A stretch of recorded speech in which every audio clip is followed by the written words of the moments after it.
ওখানে মেয়ে তিনটা চারটে প্লেয়ার, তুমি এর ভিতরে রাশ করলা কেমনে আমার এটা বোঝাও তো। একটা ডাউন আছে, রাশ করো রাশ করো।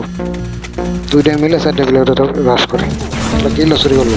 এই আর একটা ডাউন মার অর্ডারে ধরো, লাস্ট প্লেয়ার আছে না, মোটামুটি ড্যামেজ আছে ধরো অর্ডারে, কিলা কম করে যা ধরো অর্ডারে। সবাস হেল করতে দিও না, ধরো তাড়াতাড়ি ধরো। সবাস হিট লাগে না ভাই, লাগছে হিট। ডাউন এটা ডাউন, লঙ্গাতে একটা মারতেছে, লঙ্গাতে একটা মারতেছে, গুলো মারো সামনে, গুলো মারো না সামনে। হ্যাঁ ঠিক আছে, লঙ্গাটারও ধরো, লঙ্গাটা ধরো, হেডশট লাগাইতে পারে কিনা। আরে বডি খেয়েছি দুটো, বডি খেয়েছি 40 ধরো। আমি সরে যেতেছি, তুমি কোনো তো ঘুরে যাও। আমি সরে এসেছি, আমি সরে এসে তুমি কোনো তো ঘুরে আসো তাড়াতাড়ি। সবাস এর হেডশটে ডাউন। শালার পর লঙ্গে তোমার কর্ম করে তো লঙ্গে মানে প্লেয়ার আরও থাকতে পারে। দূরে তাড়াতাড়ি তো ফার্স্ট টাইম। তোমরা কি করতে হবে? পুরো একে স্কোর খেলাম, তাড়াতাড়ি লাইক সাবস্ক্রাইব করো।